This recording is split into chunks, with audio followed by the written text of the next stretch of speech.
Hi there, podcast fans. I'm Tom Gibbs. Welcome to Telegraph Audio Football Club. Today, Ole Gunnar Solskjaer masterminds yet another win over Pep Guardiola, with Manchester United's engine running nicely and Bruno Fernandes in the passenger seat. It's starting to look like Ole could be at the wheel for the foreseeable future. Liverpool scraped past Bournemouth for a much-needed win. The ongoing crisis at Spurs worsens further, but it's better news in other parts of London as Chelsea, Arsenal and Palace all get important wins. Plus, a tentative coronavirus chat, how that affected football on the continent this weekend, and Ronaldinho held at customs in Paraguay. Plus, don't forget, it's your last chance to sign up for a special offer for a half-price subscription to the Telegraph Sport website. A full year of access for less than the price of 4 pints if you're drinking in central London. Stick around until the end to hear more. Let's take you now into the audio recording facility where I'm joined, as tends to be the case, by Mina Rizuki. How are you, Mina? Oh, I'm all right. My eyeballs are really itchy today. Your eyeballs itchy? Just one of your eyeballs? Yeah, I just really want to get in there and just scratch, but I'm not allowed to touch my face. Please don't do that. If you're going to do that, make sure it's off mic. Okay. It would be a horrible sound. Alongside her, JJ Bull. What's happening, JJ? So many things. Had a great time. Just wiped out with a cold last week and then had a lovely weekend off. Great. Are you sure it was just a cold? Yes. Yeah, you're back in the game now. I am so on it. Really? Thanks to Y Scout. Yeah, I've been able to watch all the football I fell asleep during. Oh, God bless Y Well, Scout. I fell asleep as well. Yeah, well, it's easily done sometimes, especially with so few title races going on. Completing our lineup today, I'm pleased to welcome Julian Bennett. How are you, Julian? Very well, thanks, Tom. Yourself? Yeah, very well indeed, thank you. Thriving after the Manchester derby, which I really enjoyed. Thought it was very low quality, but I really enjoyed watching it. It was all City, really, for the first 25 minutes or so, and then United came into it. What changed, JJ? How did United deal with City and get back into the game? I think it was, City kind of controlled the game. I didn't think they played with any tempo, really, and they didn't, although they dominated the ball and had a lot of that, they didn't control the game. I thought United controlled the game out of possession and were just waiting to counter, which they're very good at doing, as we know. The weird thing about these Man United, Man City games in the past has been that the expected goals early for this, or straight into it. Ding! Yeah. Has been that the game doesn't necessarily follow the way that the results should have turned out. So it tends to be that mistakes decide it, or just some random bit. And it happens in derbies, I think, because these intangible things happen. And So they were unlucky? No, this game here, exactly. United should have won the game, and they did, obviously. The XG for this one was United were 1.63 to City's 0.62. So that's about right, the scoreline. And I think the game reflected that. I thought United are decent. They're so much better with Bruno Fernandes in the team. I think Matic has been really good since he came back as well, and they seem a bit more solid. But City lack a little something in some of these games, and it's definitely, you can tell this is just a season they'd like to get rid of and start again next season. Yeah, I thought remarkable how little tempo, as you say, there was to City, how little penetration they had going forward. But a little bit more on United, Mina. There's something quite fun about them at the moment for me. They're quite error-prone. They're a little bit naive and excitable. They're capable of some lovely football, especially after the goal and leading up to the first goal. They were playing some beautiful stuff. I especially enjoyed that Wan-Bissaka little trick which got him past Zinchenko at one point. God, he was amazing yesterday. Yeah. But do you enjoy watching them? I love watching them. And it's really strange, actually, when I saw because I don't have a horse to back in this. And it was just sort of just going along merrily. And then when Scott McTominay got that, I was like, oh, wow, that was amazing. And I don't know, you just ended up sort of really being a United fan at the end of this. Like everyone celebrating together. You know, it's kind of like naivety coming together and uniting in this one giant happy squad, which is so funny when you remember what they were like under Jose Mourinho. But it's amazing what happens when a team has a midfield. And for so long, everyone was like, oh, they're not getting enough goals because, like, you know, Lukaku left and they didn't replace him adequately and all of this. And I kept saying all you needed was just a good midfield. And now they have Bruno Fernandes, who doesn't just think he's good. He thinks he's the best thing since sliced bread. And he plays that way. And I feel like it just makes everyone around him really happy. Fred seems to have this, like, connection with him. You've got Matic playing much better than usual. Martial looks like he's interested in running that bit more. And you can actually see his talent all the time, really, and just that free kick was stunning to watch. And yeah, they're an exciting team right now. It seems like they know what they are now as well. They know how to defend properly. That's like 2 goals conceded in 10 games, 24 scored. And if you're solid at the back and you realise that you could play on the counter like that, when you've got Martial, James, Fernandes, they know what they are. They know how to win. And even though City they know how to the ball, suffer. They know how to suffer. And it never actually seemed like they were in all that much trouble yesterday, which has not been the case for a long, long time. I mean, Luke Shaw is a third centre-back. That's working. It seems very strange, but it's brilliant at the moment. He's good at that. His body shape suits it. That's the thing I wrote about with Shaw, how he's moved to that third centre-back slot, but also when he plays at left-back, it's another trend in the Premier League where one of the full-backs turns into a centre-back as the other full-back gets high up the pitch. So you've got that width in there and you can change the shape of your team. One of the things that I think is good about United now is that they are better in possession, they're less prone to making errors in silly places, but that is because they have better players on the pitch rather than Andres Pereira or just people like that who make these errors. Dan James is probably one of the weaker ones in the squad, but he brings something, he brings that pace. He's not quite there yet. Decision making. Definitely decision making, yeah. I mean, we talked about this in the podcast a few weeks ago, saying how it's the midfield, and you can see that makes all the difference. I'm really glad that Solskjaer is starting to be getting some of the credit that I don't think he's a great manager or a terrible manager. I think he's a solid coach, has a good team around him, and that's what you need to give you some, like a bed to build from, bring in better players, and lo and behold, you get a better team out of it. Yeah, you've been backing him all the way, JJ, in fairness. Let's hear a little bit more about Bruno Fernandes. James Ducker was at Old Trafford and has this for us on why Fernandes has already won over the Manchester United fans. What an impact the Portugal midfielder is having. They crave a bit of fantasy at Old Trafford, and Fernandes is offering that. This exquisite clip pass from a free kick over City's defence for Martial to volley home for United's first goal was absolutely a reflection of that. He's got bags of character, and the sight of him putting his finger to his lips and telling Guardiola to shh in the closing stages, in the final minutes of the game, will have delighted every United fan watching. They've been crying out for someone to stand up, to take charge and show they mean business, and Fernandes is very much filling that role. Solskjaer admits his arrival has galvanised the place, and you only need to look around the team and see the uplift. It's been pretty marked. What about Manchester City, Julian? Some quite poor displays from them on the day. Ederson looking comedic in a way that he really didn't at all this time last season. Zinchenko, not brilliant as a defender.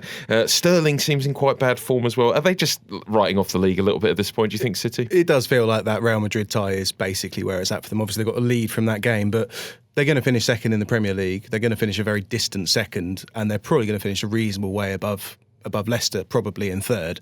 There's not that much on it for them now, is it? It's all about the Champions League, and it didn't seem like there was that sense of jeopardy yesterday. It wasn't like we must win this to keep something alive. It was we should just get through this game. Not playing Mahrez was a mistake. I thought he made a huge difference when he came on. Yeah, totally agree. Sterling wasn't quite on it. I think it's 20 games now without a goal against Man United, which is just a very strange, quirky stat. Aguero not quite fit, but yeah, Ederson, I guess it's a one-off. He's clearly a very good goalkeeper, and he's not been the source of that many of their issues this season, but he did have a bit of a shocker. Sterling's an interesting one. Sorry, Mina. Yeah. In that, because we were talking so highly of him earlier in the season when he was scoring goals, but as you see with a lot of these forwards, they become better players when they are confident. They only get that confidence being a better player by scoring in the first place. And now all of a sudden his finishing looks all out of sorts, just like it has done before. It's not some like mastery on the training ground that Guardiola's come up with or any of the coaching staff. It's just that Sterling started scoring because he had some open goals to score, made him more confident, made him better. And now that's gone. All he really is bringing at the moment is a bit of pace in behind. He can take people on the wing, so the defenders don't like playing against him. But I thought Mahrez, exactly what Julian said, did so much more when he came on, and Foden's definitely better in the central, one of the eights, rather than out on the wing. Sure. Mm-hmm. Yeah, he can definitely play out wide, but he's not. He's better at working the tight spaces and slotting something through like David Silva, rather than being the boy who takes on someone and goes past them on the wing. This is Okay, so I have three things to say about this. Sterling, just to cover this really quickly, I thought firstly he was really good against Real Madrid when he did come on. I do think Wan-Bissaka did a great job for him. I thought that was really perfectly highlighted as well in Match of the Day. And the fact that he is trying to do different things to get over and overcome his defence and that the markers on him, I thought showed you that he's not someone to sort of step aside because he's not in a good form. He's still the guy that makes a difference, I think. Secondly, when it comes to Manchester City, this is my issue with them, is that there's a lack of variety in their team. They have a lot of players who do a lot of the same things, like Foden, David Silva, Bernardo Silva. Mahrez is something who is a little bit of a variety on what they have. And I think they need to have more of those players, because if you have variety, then you can at times cause something different when you see what's in front of you, or you can adapt to what is being played by your opponent. And that's my issue with sometimes Guardiola-side teams, is that they all have really good players, but all sort of made from the same type of fibre. And so it becomes quite difficult to try to change something. And then when there are moments that you need to suffer, because let's be honest, no attacking lineup, not even world-class attacking lineups like Liverpool's or Real Madrid's or whatever it was back in the day, can do this for 90 minutes. So there are going to be moments where you need to suffer. And where United showed us that they can do that, Manchester City can never have the luxury of just being like, all right, we're going to take a break, defence, try to do something, because their defence is just so shoddy. As for the mental thing, I don't understand how you cannot be geared up for Manchester United, you know? Like, it's, yeah, okay, fine, you're not going to win a trophy, but you still have Real Madrid, and you can't keep switching it back and forth. You can't be like, yeah, today we're not going to bother, but tomorrow we're going to really try. So they didn't not bother, though. I think it was maybe just missing that a little bit extra. And also, it might have been that they were also really, really cautious of United on the counter, because it's exactly how United are going to score.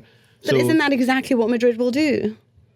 They'll you play kind of differently show to them United. what it is? They'll play differently to United. They did look limp, didn't they, City? It seemed to... There was a lot of diddling at about 40 yards from goal without a lot of invention, and no real threat that they were actually going to create a chance or score. United were sitting ready for that. I mean, it's United's sure, but game City plan. should be able to manage a team doing that, shouldn't they? United played well. But City will struggle to break down teams like Newport even at times when they sit back in that 5, because there's a block there and it's hard to get round. Well, if I'm watching that, I'm going to be like, that's what I'll do now.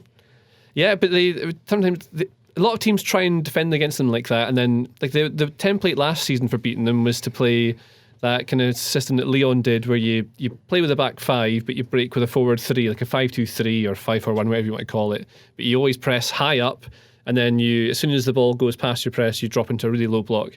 And United are excellent on the counter attack. They've obviously been built to play that way, and they don't. Although they can keep the ball and you can retain it, they are still able to do that. So City playing away have to be a bit cautious with their passing. They can't zip it about and try too much, because the minute they do, then United counter them. And they're missing De Bruyne as well. Makes a big difference, I think, in the way that they pass. They had De Bruyne when they lost in the first time against United. Yeah, no, but every game's different, isn't it? But still, like yesterday, I think they would have missed the way he puts balls through the lines. And also the fullbacks as well. You see the massive drop off of Zinchenko and João Cancelo, who's a £50 million player as well. They miss so much through that, because those are the guys they want to get to the byline to cut it back, and they just weren't doing that at all. Basically, they're swinging balls in from. It's really weird, because that's all that Cancelo did at Juve, was reach that and do the that was pretty much. He joined a team that's game is based on that, and he's not doing it. Maybe he'll be one of those second season players. Yeah. Let's move on to crisis club Liverpool, who are no longer a crisis club, back on track despite going behind against Bournemouth. Not the most dominant performance, Julian, but this was one of those occasions where it was all about the result for Liverpool. Yeah, it was relief, wasn't it, at the end? I mean,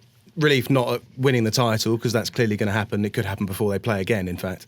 But they've just got to get through matches like this and get some semblance of themselves back. Three losses and 3 competitions in basically a week is going to harm any side. And now it's Atletico, and it's all about that. And they can pretty much focus on the Champions League if they want to. They don't look great. They actually weren't looking brilliant before they started losing. There was that game against Norwich that they just narrowly won. They've been slightly not their usual selves for a month, and I fear for them slightly against Atletico. I think that could be quite a difficult match. How do you see that panning out, Mina, the Atletico game? It's an interesting one, because I remember thinking JJ had said something about the fact that he just can't see any team in the world defeating them. Yeah, that really was the kiss of death for Liverpool. Yeah, I feel like they... Anyway. All part of the plan. And then I was like... Nigel Pearson. And I had basically was talking to a Spanish correspondent and I said something similar, and he was like, yeah, you know what, but the one team that can is Atleti. And I was like, why do you say that? And he goes, because they defend in a way and they're so irritating to play against that I feel like for a side that is a lot based on rock and roll and emotions, that they might really come up, not being able to do anything against the side. So Atletico, I don't know, but I just feel like Atletico don't have that firepower that they need to score the goals against Liverpool. But with Liverpool, I think there's something, it's weird. Like, are they this dependent on Jordan Henderson? Because I just feel like you take him out of the side and they seem a little bit soulless, even though Milner's there, like giving you all the speeches and doing that goal line clearance. That's like, wow. Maybe not dependent. I think they drop the levels a little bit, which I think is natural when you don't have your, like the dog barking at you all the way through the game. It just makes people subconsciously raise their, they just raise their game a little bit. You work harder. It doesn't have to shout at you to make you do stuff. Like BT Sport had a little clip of James Milner doing it, all right, lads, into them from the start. I don't think that makes any difference to anyone. I always just tune out at Sunday League and people say stuff like that that's to the me. reason that Come on, boys, from the start, get in. I don't care. That's what they were trying to tell us, that France won it because Pogba gave a little speech. I'm like, yeah, right. I mean, I'm sure there are times... cameras in the dressing room now. You see things that have been going on for decades. That's for the show. Yeah. But the thing, I don't think that has much of an... Some people are probably influenced by that kind of stuff, but there's obviously different kinds of leadership. And Henderson is the one who charges about and does stuff. And he'll go in to get, if the game's not going the right way, Henderson will fly into a tackle, take someone out, and it's something the stadium goes, yes, we love that. And then it raises everyone. And that's kind of thing that they may be missing. I wonder with that. I think they'll beat Atletico Madrid. I think they're a better team than Atletico. Yeah. And Atletico, although they defended really well, they had that goal to defend the entire time. Without that, I think it would have been a different game. Because you know what I mean? Like you've got something more to dig into. And I think Diego Costa, if he can play, could annoy the hell out of Van Dijk. 3 red cards. For me, it's Koke and Saul. If they manage to take out the wing backs and force them again to use the midfield, which they don't have at the moment, to create something special, then I think that their supply will be very limited going forward. And I don't know whether that will eventually...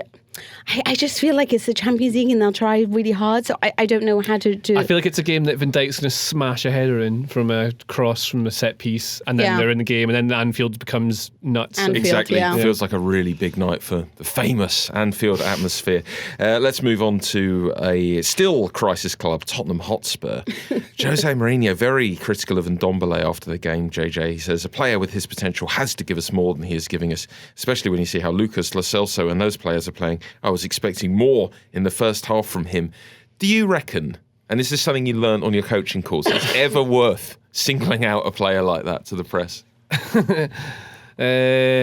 I mean, I think Jose Mourinho would probably know more about man management and psychology than me. I will not hear of that, JJ. But he's been at this point on Ndombele since he came in.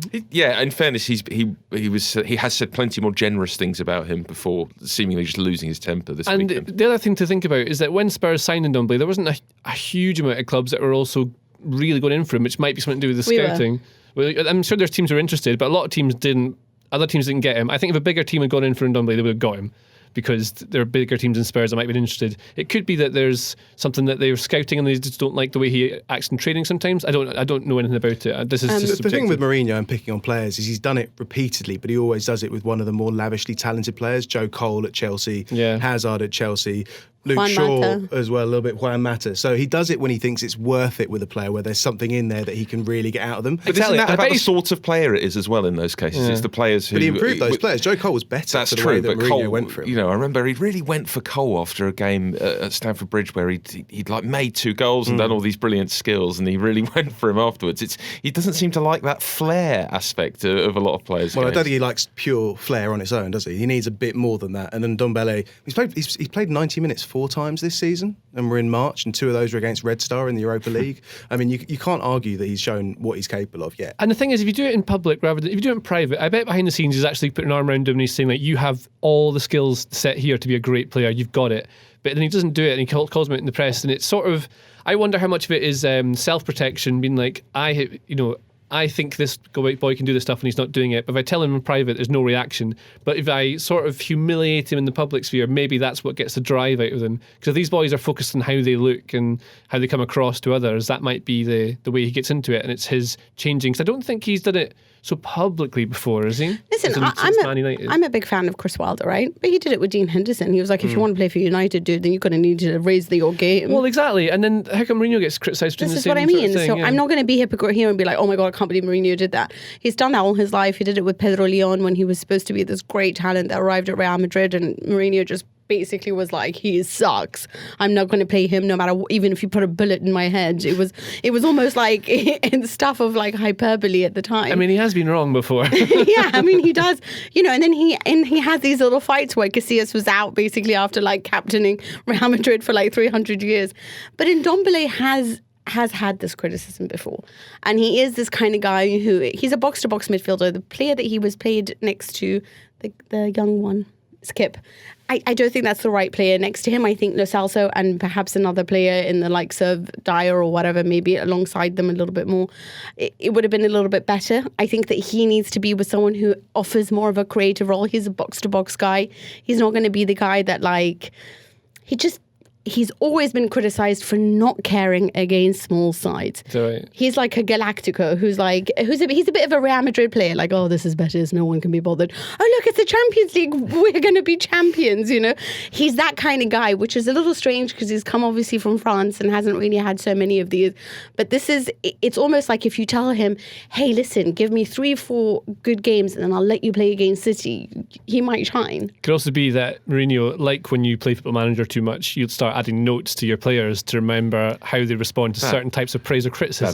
That is a low, JJ. That is a sad thing you've just confessed to there. I don't care. And I have notes on regens and new gens that don't exist. But then that way you can know when to praise them and who responds better to praise, who responds better to that. And it must be that Mourinho suspects that Ndombele is going to be better when he's fired up and angry. And so he makes two players angry. There are a lot of odd things going on with Mourinho at the moment, generally, like small things that add up to more than they should be. So Jason Burt did a piece on the weekend about how during penalties against Norwich, you got the entire Spurs coaching staff, medical staff, etc. on the touchline. Mourinho's on the dugout on his own. He's not part of that. He's just on his own. That is noticed by people at Spurs, and that sort of stuff on its own is small. But when you add it up with lots of other things, it does add up to a man. It's like he knew they would lose. Sean Wright-Phillips was really good on goals on Sunday, on Sunday. And he was talking about Mourinho when he was playing for him at Chelsea, and talking about how I think he's, some players you take under the arm, some players he would call out publicly, and they were asking whether he's been part of that. And I think he said about Mourinho is that there was one game where he said he always seemed to be 4 days ahead of everyone else. So he came up to Sean Wright-Phillips and said, you're not going to play in this game. You're going to come on it when we're losing in the second half, and we're going to draw, and then we're going to win the next game. And it's exactly what happened. I mean, luck, right? Maybe there's 100 or he drew on purpose. Well, there's all these stories about Real Madrid when we wanted to lose certain games so that he could take it to the board and he could fire up this whole mentality thing. I mean, he's I wouldn't devious. be that surprised, right? He knows what he's doing. Maybe. Or maybe he's just miserable. Hello. Sorry to interrupt your podcast. I just wanted to take a quick moment to tell you about another programme from The Telegraph. I'm Ben Riley-Smith, the Daily Telegraph's US editor, and I've spent the last year exploring the scandal over links between Donald Trump and Russia for my new podcast, Crossfire. What I found was an extraordinary untold story that kept coming back to Britain. The big gorilla in the room was, would Trump want to meet Putin? Would Putin then meet Trump? And he said, and in any case, the Russians might use some material that they have on Clinton. This is dangerous. This is really dangerous.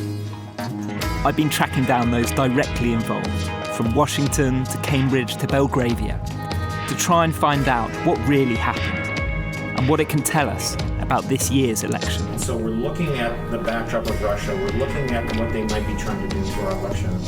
Over 6 episodes, I will unpack it all, chunk by chunk, through the voices of those with direct knowledge.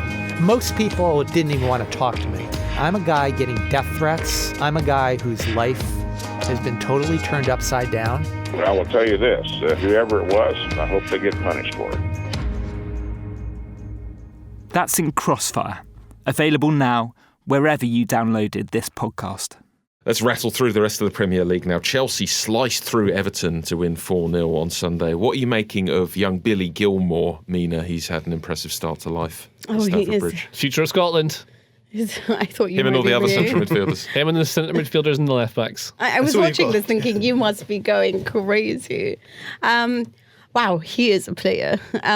He's a player because what I get really irritated about is watching teams or coaches or players who always try to do the complicated option. But he's so good. He knows what the simple option is, and he'll always go for that unless there's a better one. So, I think he makes the complicated thing look easy. I think he does the complicated thing always through the lines. You're right. He breaks lines and he takes midfielders away. Like he knows how to do that, but he also knows how to just do the simple thing. He doesn't try to show off. What he does show off is his intellect. His intelligence is ridiculous for someone his age. The way that he evades markers, the way that, okay, so there's two choices here, and then like when he saw Giroud, it's like, shall I go for this or shall I go for that? And he'll choose the better option, even if it's a little bit hard, because he has that no fear sort of thing that he's playing with right now. I don't know whether this is his age. I don't know whether it is because he played now against Liverpool and Everton, and Liverpool, it was, the FA Cup? And Everton were just ridiculously, shockingly bad. So I don't know how to judge this because in many ways, I don't know if there's been enough marking on him. He had a lot of space and time to dictate tempo, to choose the right option. Less so, I think, at times against Liverpool. But I do wonder whether now people have started talking about him playing against Bayern, and I'm like, let's just take it easy. Like, let's not just throw this kid to the wolves. To lose in that game, though. Yeah, might as well play him and see how he gets on. But this is another thing. Then, well, you have to see what your priority is there. Do you want to raise your youth, or do you want to try to win against Bayern? If you are trying to give these guys a moment, then I do think it's worthwhile playing him. But I also don't want to inundate him already with all these things. Like, let's just say he gets something wrong, and maybe that might affect the fact that right now he's playing with a lot of confidence, and then he'll lose that. And I don't want to see that. Might be quite good for something to go wrong because just a bit of reality. I mean, I'm sure the boy's level-headed. He's only playing for Rangers 2 years ago in the youth team. Like, he's 18 just. But in that game then on the weekend, he played as a 6 from the start and then moved into an 8 later on in the game. It's one thing Lampard talked about was how he was really impressed with how he had adjusted to that 2 separate roles, because he's meant to be really a 10 or he can play as one of the wide forwards, cuts inside.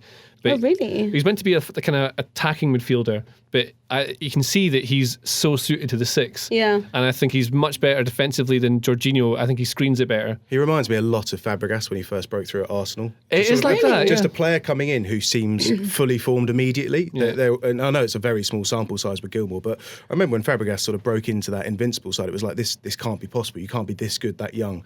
And watching Gilmour's the same sort of thing. And Fabregas is his idol, and they do know each other from their time at Chelsea. Right? Such an exciting moment for a fan when that happens. Let's talk about Arsenal, Julian, your team. Unbeaten in 8, but Arsenal seem pretty good now. Modern Arsenal, post-Wenger, at putting these sorts of runs together without at any point looking particularly good. Yeah, it's a pretty underwhelming unbeaten run. And of course, it doesn't include Olympiacos, which was an utterly disastrous game and a reversion to Emery ball.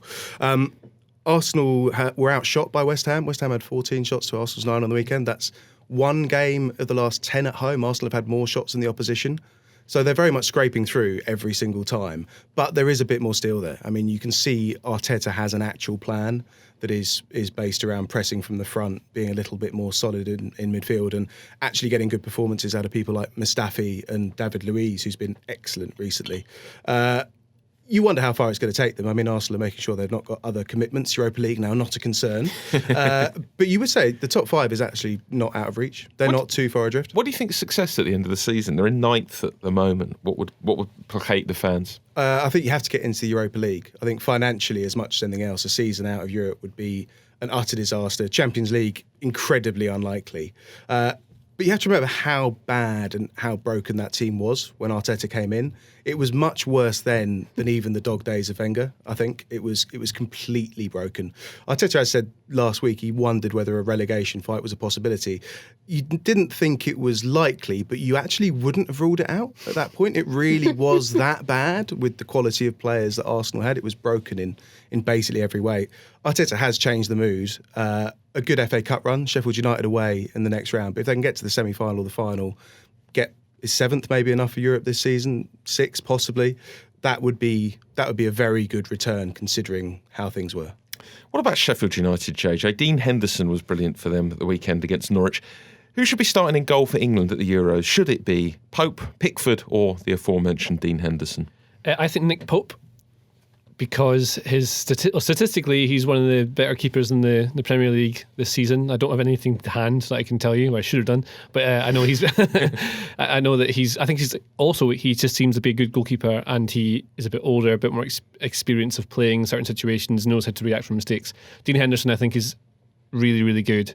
I don't know enough about goalkeeping to possibly tell you, but I'd know for a fact that Jordan Pickford should not be England's number one. I think it'll be really fun. Like, let's just say it's a boring game, then you don't know what he might do in goal. Pickford. Yeah. What about Alex McCarthy? He was really good for Southampton. I know he's a bit old. He's all now. right. Southampton's been trying to replace him for about 3 years. Yeah, okay. I mean, it was just that one good performance, and I'm like, Fraser Forster's doing all right at Celtic. Yeah, I like him a lot. Yeah. I don't know. I think Pickford is just quite entertaining. He has moments of brilliance and moments of madness. Yeah, I don't know if that's the thing you want to be basing your team selection on now. Like, he's quite entertaining. England's going to be entertaining. They score loads of goals and concede. Yeah, like Pickford's big asset was that he can kick a ball 400 miles up the pitch, so you can, rather than having to play it from the back, you can suddenly launch it, and you can launch it. You can launch it. Yeah. Can he launch it straight and get a goal? That'd be wonderful. I think Pickford could definitely score from his own box. Yeah, if right. He really wanted to. Added weapon. Exactly. What you want is someone a bit calmer, I think. Finally, Mina, 3 wins in 3 for Crystal Palace, who saw off Watford down at Selhurst on Saturday. Roy Hodgson has signed for another year as their manager. Would you be happy if you're a Palace fan with that? Are they a team who should just be sticking at the moment, or would you be wanting someone else to come in and for the new era to start there? No way. I would want him to stay because I don't really know what is an upgrade on Roy Hodgson at the moment that's available. That would offer me the same guarantees considering the squad that I have. I don't know whether I'm going to keep Zaha. The fact that I use all of a sudden, like the world's greatest forward. So I don't know. I just feel, you just feel like he's safe. You know, he always does enough. I know that people want to see these great projects being launched all the time, but it's not always going to happen for every team unless you're willing to invest a lot of money. Yeah, been burnt before as well, haven't they, Palace, by trying the hip new thing with Frank de Boer and didn't pan out well. I mean, he's like the world's worst coach, though. Yeah, and that test period of 4 games or something like that. Yeah. Wasn't that what it was? Bad scene. God, I remember him at Inter. Oof. Should we talk about the coronavirus a little bit? We are expecting some guidance today from the government about what should happen with large gatherings of people. Julian, you're editing a paper at the moment and presumably slightly worried about filling it if everything gets cancelled. But what are we expecting from this today, given that the loyal Audio Football Club fans may already know about what the government has said by the time they hear this episode? Well, the idea is whether we might get a bit more guidance on games behind closed doors. But to be perfectly honest, at the moment, we don't know exactly what they're going to say. But I don't think they've quite worked it out. Even this morning, before we've recorded, quite a few Champions League games are going to be behind closed doors. Not football, but we're expecting the final round of Six Nations to be called off imminently. It is going to seem slightly strange, even the idea in 2 weeks you have 80,000 at Old Trafford, 60,000 at the Emirates, Stamford Bridge, so on. It doesn't seem like it's practical going forward, but this is evolving very quickly. In terms of how worried I am about filling the paper, yeah, it's going to become a concern, I think it's fair to say.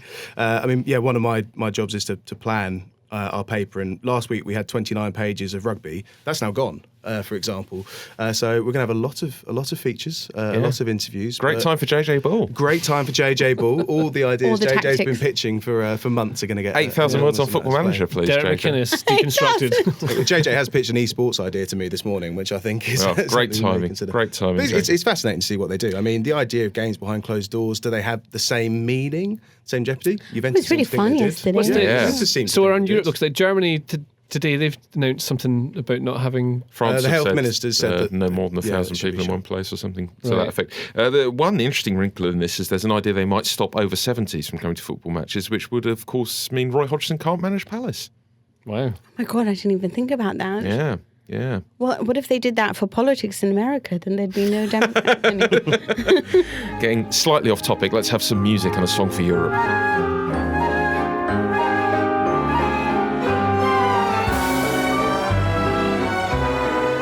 So, Mina, big behind closed doors game in Italy on Sunday night. Juve versus Inter. Is this the end of the excitement? Are Juve just going to romp to the title from here, do we think, after that 2-0 victory? No, there's Lazio. It's just that I'm so glad that Antonio Conte was exposed for the fraud that he is. No, I'm joking. Listen, I think that this was a very interesting game because going into it, I was terrified. We know that Antonio Conte has created something really magical with Inter this season. And this was going to be behind closed doors. And you just feel like Juve are only ever really good when they're playing at home in front of their own fans. And you thought that they would have booed Antonio Conte. Emotions would have gotten the better out of him. And then he wouldn't have been able to scream as far and loudly as he usually does. And then it was like, okay, now it's behind closed doors. So no one was going to boo him. Everything was going to be hunky-dory for him. But instead, I don't know what happened, but Maurizio Sarri decided to drop Pjanic, who is basically his Jorginho in the squad, and went for a more dynamic midfield, decided to play with, Ramsey, Bentancur and Matuidi, and put Douglas Costa up front. And honestly speaking, this is probably the best game they've played. And it's interesting how Juventus raise their game against better opponents. Maybe they are like Ndombele. They just don't care about these smaller sides. And when it is faced with a big opponent, that they're willing to show you the best of themselves. But this is it was a very exciting game. I don't know whether there's a part of me that just thinks it's Inter, right? Every time they play a quality opponent, they've only beaten a top 5 side once this season in Serie A. You saw what they did in the Champions League. It's just, they're all about intensity and running at 200 kilometers per hour, which is always an Antonio Conte side. But face them with quality and knowing how to possess the ball and knowing how to create chances, and they fall apart. Is Ramsey starting to make an impact? Yeah, it's interesting, you know what, because I didn't like him very much when he arrived. But what I think is so good about him is that they played him as a trequartista, which is the man in the hole, sort of behind the two forwards. And he came out and was like, okay, listen, I'm really bad in this role. I love that he came out and said, like, I want to play in the 3 in midfield because I have these weaknesses. I need to know how to navigate and I need to see a lot of the pitch. I don't want to just be so close to the goal. And he's admitted his weaknesses in a way that a lot of players don't. They just try to adapt, but he did it and he was like, listen, I really can't do it. He's getting more regular game time, so you can see him sort of finding a rhythm and a flow. So it's certainly a lot better. I mean, if there was a midfielder that I wanted to get rid of, it was him and Rabiot, but now it's just Rabiot. Take that, Rabiot. What about in Parma? Drama in Parma, it says here. Their game was postponed by 75 minutes. What happened there? Okay, so this is the interesting thing. So now there's a red zone. So we have a red zone in Italy, which is basically, it's a lockdown now. And all this 14 regions in the north of Italy you can't go into or you can't exit. And you only go to unless you have a special permission for work. Special permission for work obviously includes footballers. And they've locked it down on Saturday night. Then the Players Union came out and was like, listen, we shouldn't be playing games at the moment because like players are still having to go and stay in hotels and ride in buses that take them to the games. And it's scary at the moment to be going to these places, especially the Lombardy region, which is where Milan is, for example. And it's just not fair to put them under this. Balotelli came out and said, listen, it's already hard enough because I don't live near my children, but I have lunch with my mother every single day. And whatever, I eat with her once a day, and she's old, and I don't want to have to bring any illnesses to her. So, we're still human beings, and I'm not here just to entertain you guys. I would like to live, and I would like my family to live too, and I don't want to be under pressure. So they were like, okay, so let's, the Minister of Sport agreed with this and was like, you know what, maybe we should cancel all games going forward. Because they've already released a government decree that said all games were going to go ahead behind closed doors, it was like massive confusion.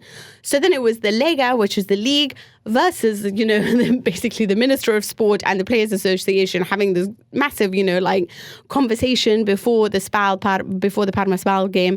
And it was delayed, obviously, for 75 minutes until finally they agreed it would go ahead. But it's most likely after Tuesday, when they have this huge meeting, that all games going forward would be cancelled. Disappointing and bad news for a song for Europe if that happens. What about over Especially in Spain? Especially if Lazio don't win it just because there's coronavirus. Yeah. It's very unfair. But safety first. Yes. What about in Spain? Messi saved Barcelona with a late penalty, but they did struggle a little bit against Real Sociedad. Oh my God, please say that again. I almost want to record it and it's got to be my ringtone. This is the thing at the moment. It's amazing how no matter how many players they buy, no matter what they construct in this team, they're still relying on Messi to carry them forward. And I mean, Braithwaite created a lot of chances in the first half, which kind of tells you everything. This is a guy that right from Leganés.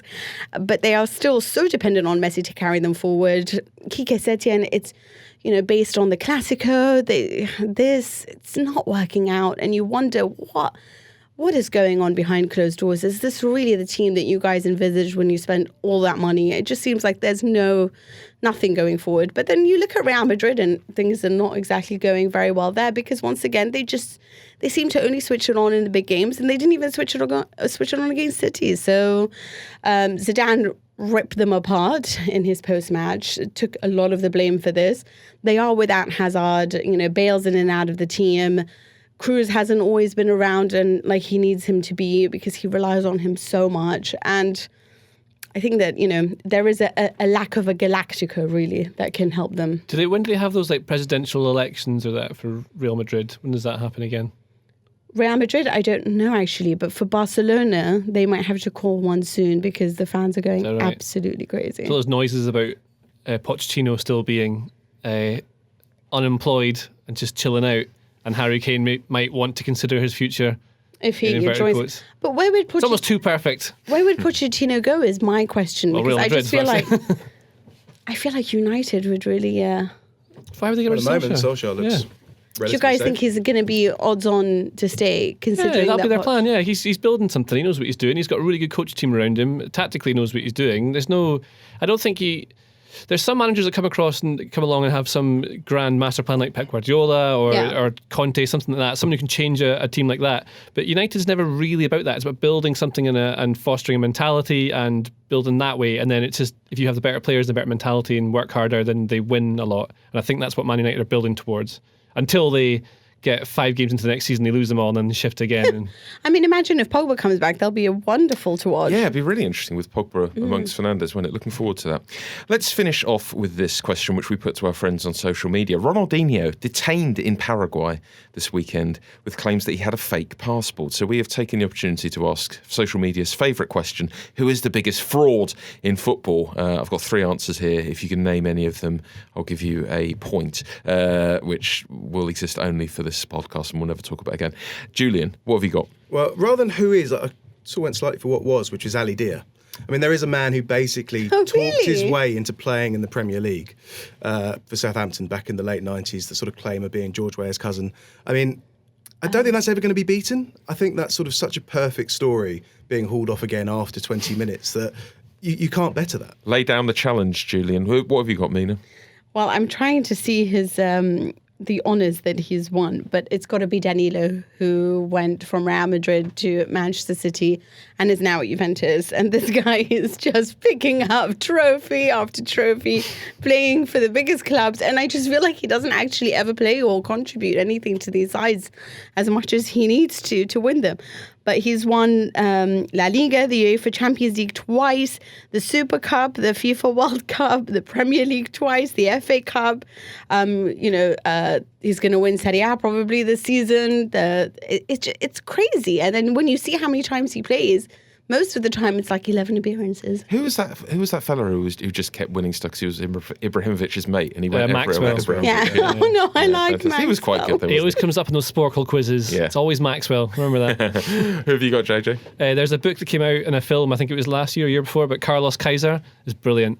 This guy, an actual fraudster, a con man, who was semi-decent at football, but not good enough really to make a career out of it, and so made a career by faking photographs of people like Romario, pretending to be their best mate, so he could live out in the clubs and hang out with women, and then go and turn up for training and be mysteriously injured to the point where he would go to he signed for Ajaccio, like we see them in France.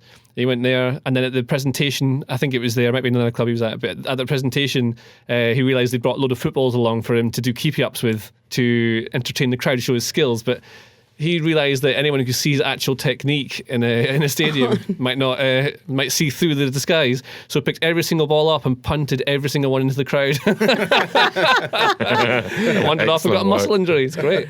Yeah, that was the view shared by Bio on Twitter, who said Carlos Enrique Raposo. This is literally the correct answer. I think it was Rob Smythe who wrote that book, wasn't he? Well worth reading. Anders says Maurizio Pochettino, and Andrew says Lionel Messi. Afraid of a challenge. Well done, Andrew.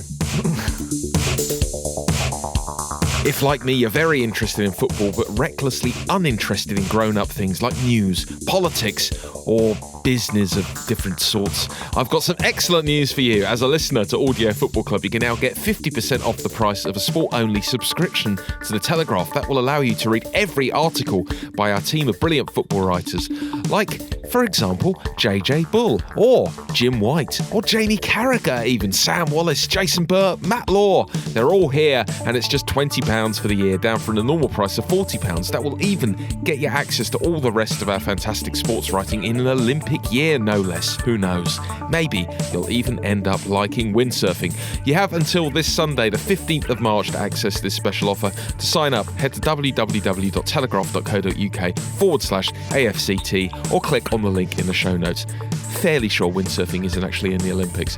That's all for this week. You can contact me on Twitter before next week if you like. It's @Tom_Gibbs. Send us an email too. You have the means. The address is afcpodcast@telegraph.co.uk, and we'll read out the best of what you send us. Don't forget to subscribe to Audio Football Club. Why haven't you done it yet? I'm very disappointed in you. Look for Audio Football Club wherever you get your podcasts. Thanks to Joel Grove on the buttons, and thanks to you for your company. I'll talk to you again soon.